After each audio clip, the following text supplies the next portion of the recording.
लेने के बाद प्रारब्ध बदल जाता है। हाँ, बदल जाता है। अच्छा अच्छा। जो सन्मुख होए जीव मोहि जगह जबहि जन्म कोटि अविनाश होता है। अच्छा। पर अनंत जन्म हो चुके, करोड़ जन्म, करोड़ों।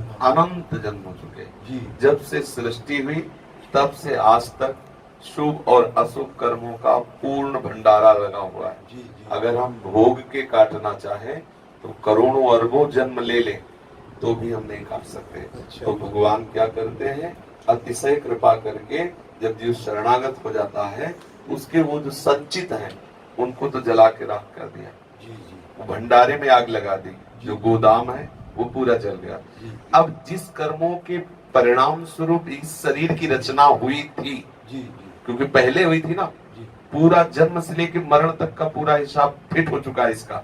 जी। वो तो हमें दिखाई देगा, लेकिन वो पहले से फिट है कि इतनी अवस्था में ये घटना घटेगी, इतनी अवस्था में ऐसा होगा, इतनी, सिर्फ भजन को छोड़ के जी जी। शुभ अशुभ कर्मों का फल पहले से निश्चित है। जी। अब वो जो प्रारब्ध आ रहा है, अब उसे रोक करके, कम करके और कृपा करके उसे भुगता देते हैं जीव को। अच्छा। और जो ना भोगना चाहे जी। तो भजन में इतनी भी ताकत है कि उस प्रारब्ध को भी ध्वंस कर दे। पर शरणागत ये नहीं चाहता। शरणागत चाहता है कि जिसमें आप मिले जी। वो बात मेरे हृदय में रहे, भले आप हमें दुख दे दे। जी जी। शरणागतों की लालसा होती है जी। कि आप चाहे जितना हमें दुख दे लेकिन आपका भजन न छूटे और आपकी प्राप्ति हो, ऐसी दया करते हैं। बकाया भजन में इतनी सामर्थ्य को प्रारब्ध को नष्ट कर सकता है। भावी मेट सके त्रिपुरारी, ऐसा आया है। विधि के द्वारा जो लिखित अंक है वो भजन की ताकत है कि उसको मिटा देगा, तभी तो जीवन मुक्त होता है। अगर वो ना मिटने तो कल्याण हो ही नहीं, समझो। तो अब क्या है कि जो शरीर रच गया, जैसे अब हमें है कि इस दिन में ये कष्ट भोगना है, हाँ हाँ।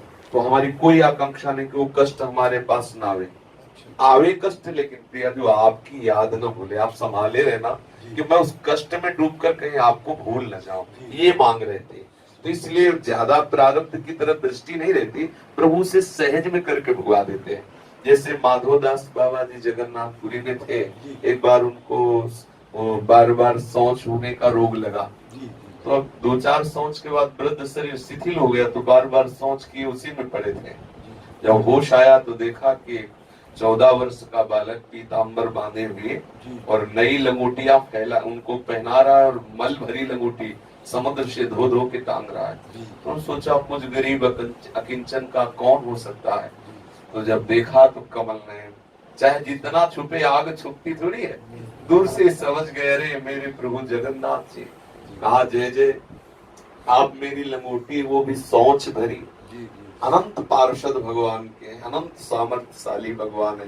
भगवान से कहा कि आपने ये क्यों किया। बड़ा कष्ट हुआ जब श्री माधोदास बाबा को कि ऐसा आपने क्यों किया, हमारी लंगोटी क्यों धोई। तो प्रभु ने कहा बाबा मेरे सिवा तुम्हारा कोई है क्या। बोले ना प्रभु आपकी सिवा कोई नहीं।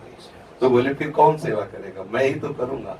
तो बोले प्रभु मैं सेवा की बात नहीं कह रहा, मैं कह रहा हूँ कि प्रारब्ध क्यों नहीं मिटा दिया। तो कहा बाबा मैं साथ हूँ, प्रारब्ध को भोग लो, सब हिसाब किताब बराबर हो गया, अब आगे निकल जाओ। भगवान भी चाहते हैं कि मेरा भक्त प्रारब्ध, जैसे सरकारी आदमी से कोई गलती बन जाए तो जो उसके ऑफिसर जन है बाहरी दिखावे में उसको दंड देंगे, अंदर से सब सुविधा रखेंगे, पर बाहरी में ये कोई अंगुली ना उठा सके कि देखो सरकारी आदमी था ना इसलिए इसे दंड देंगे। ऐसे ही जो हमसे गलतियां हो गई हैं बहुत प्यार दुलार से प्रभु से निपाट देते हैं। जैसे माँ है ना, जब देखेगी कि बच्चा फंस गया पीटने वाला है तो दौड़ के आगे आ जाएगी और उसके पीटने के पहले स्वयं पीटने का नाटक करेगी, ऐसे थप्पड़ उठाएगी और नजदीक धीरे से लगेगा, खूब हल्ला मचाएगी और कि बहुत पीठ, ऐसे ही हरी करते हैं अपने जनों से कि वो जो आया हुआ शुभ प्रारब्ध है थोड़ी में निपाट देते हैं और अंदर उतना आनंद दे देते हैं कि उसको प्रारब्ध का पता ही नहीं चलता। पर यदि कोई चाहे तो प्रारब्ध का नाश हो सकता है। भजन में इतनी सामर्थ्य है। अपने प्रारब्ध की तो बात जाने दो, जिसको चाहे उसके प्रारब्ध का नाश कर सकता है। भजन में बड़ी सामर्थ्य है। एक संत हमारे यहाँ थे, तो एक भगत जी आते थे और गरीब घर के थे, तो उनको कैंसर गले में हो गया था। बार बार स्वामी जी कैंसर हो गया है गले। तो बोले हम डॉक्टर है क्या। नहीं स्वामी, तो सुबह सुबह कुल्ला कर रहे थे।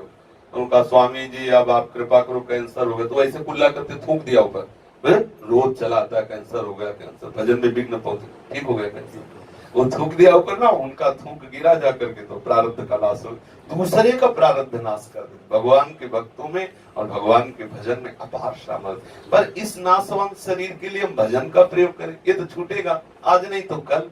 तो हम प्रभु से ये मनावे कि प्रभु मेरा मन इस शरीर के दुख सुख का चिंतन न करके आपके चिंतन में डूबे, और जो प्रारब्ध भोगों में आपका चिंतन करते हुए सह जाऊं, इतनी मुझे सामर्थ्य दीजिए। वो क्या सामर्थ्य इतनी है, वो प्रारब्ध का नाश कर सकता है। श्री उड़िया बाबा और हरि बाबा गिरिराज जी में एक संत रहते थे, 100 गोपाल शास्त्र नाम का रोज पाठ करते थे।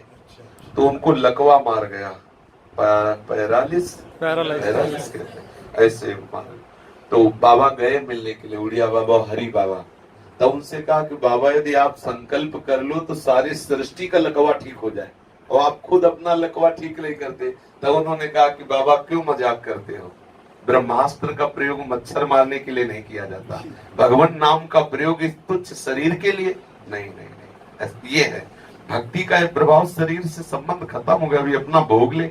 इसीलिए बड़े बड़े संतों के शरीर में भी कष्ट देखे जाते हैं, वो उसकी परवाह नहीं करते, क्योंकि प्रभु अंदर से बहुत दुलार करते हैं। उनके दुलार के आगे बाहरी कष्ट की क्या गणना।